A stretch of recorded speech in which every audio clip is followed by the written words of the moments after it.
அவருடைய உபதேசம், பாவ மன்னிப்பு, அவருடைய சிலுவை மரணம், உயிர்த்தெழுதல், அவருடைய 2ஆம் வருகை எல்லாமே பைபிள்ல இருக்குடா. நெத்தியில திருநீர்னால ஏன் 3 கோடு போடுறா தெரியுமா உனக்கு? அது சீக்கிரமா சொல்லுங்க. 3 விபூதி கோடு பிதா குமாரன் பரிசுத்தாவிய சுட்டி காட்டுறதுக்காக. சந்தனம் எதுக்கு வைக்கிறா தெரியுமா? இயேசு கிறிஸ்து நமக்காக கல்வாரி சிலுவை மரத்துல தொங்கினார் அப்படிங்கறத நினைவுபடுத்தும்படியா சந்தன மரத்தை தேய்ச்சி 3 கோட்டுக்கு நடுவுல பூசுறா. குங்குமம் ஏன் வைக்கிறா தெரியுமா?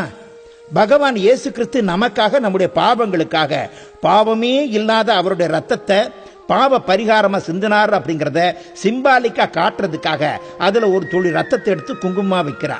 ஐயோ, சூப்பர் விளக்கண்ணா. ஏன்னா நாம எதுக்கா போடுறா? விண்ணிலிருந்து நம்மோட மீட்புக்காக பிதா குமாரன் பரிசுத்தாவி வந்தார் அப்படின்னு காட்டுறதுக்காக மேல இருந்து கீழே 3 கோடு நாமமா போடுறா.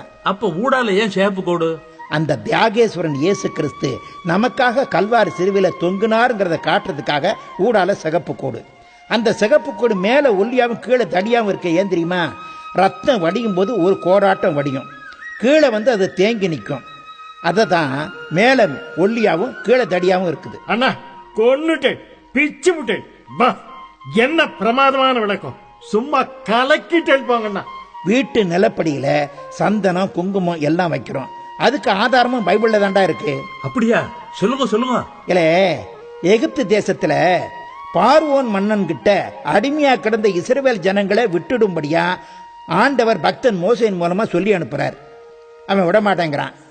அப்போ அந்த தேசத்தில் இருக்க எல்லா தலைச்சம் குழந்தைகளையும் தலையிற்று மிருக ஜீவன்களையும் அழிப்பேன்னு ஆண்டவர் சொல்றார். அன்னைக்கு ராத்திரியே சங்கார தூதனும் அனுப்புறார். இஸ்ரவேல் ஜனங்கள்கிட்ட ஆண்டவர் சொல்றார், ஒரு ஆட்டை பலியிட்டு அதோட ரத்தத்தை நீங்க இருக்கக்கூடிய வீட்டு நிலப்படி வாசல்களில் பூசி வச்சிருங்க. அப்படி பூசப்பட்ட வீடுகளை மட்டும் விட்டுட்டு ரத்தம் பூசப்படாத வீடுகளில் இருக்கக்கூடிய தலைச்சம் குழந்தைங்க, தலையீற்று மிருக ஜீவன்கள் எல்லாத்தையும் சங்கார தூகம் அழிப்பான் அப்படிங்கிறார். அதே மாதிரி அழிக்கிறார். அப்படி எந்த ஒரு அழிவும் கெட்ட சக்திகளும் ஆவிகளும் நம்ம தாக்காம இருக்கணுங்கிறதுக்காகத்தான் இப்போ நம்ம வீட்டு நிலப்படிகள்ல சந்தனம், குங்குமம் எல்லாமே வைக்கிறோம். இதுக்குத்தான் நல்லபடிகள்ல சந்தனம், குங்குமம் வைக்கிறாளா? நான் ஏதோ ஒரு அழகுக்கும் அலங்காரத்துக்கும் தான் இப்படி பண்றாளோன்னு நினைச்சிட்டு இருந்தேன். எல்லாமே பைபிள்ல சொல்லப்பட்டு இருக்கிறதோட உருவகம் தாண்டா. இப்படி எல்லாத்தையும் உருவகப்படுத்தினா. பிதாவை பார்த்து சிவனை உருவாக்குனா, இயேசு கிறிஸ்துவை பார்த்து முருகன், பிள்ளையார், ஐயப்பன், பிரம்மாவை உருவாக்குனா, பரிசுத்த ஆவியானவரை பார்த்து சக்தியும் விஷ்ணுவையும் உருவகப்படுத்தினா. ஆனா ஒண்ணு மட்டும் அவளால் உருவகப்படுத்த முடியலடா. அப்படியே எழுதி மட்டும் வச்சுட்டா. அது என்னன்னு சொல்லுங்கண்ணா. எல்லாத்தையும் சஸ்பென்ஸ்லயே கொண்டு போறே. அஸ்வமேத யஜ்ஞம் அப்படின்ட்டு பிரம்மசூத்திரத்துல சொல்லி இருக்கிறார். நானே பலியாக இருக்கிறேன் அப்படின்ட்டு பிருகதாரணி உபனிஷத்துல சொல்லப்பட்டிருக்கு.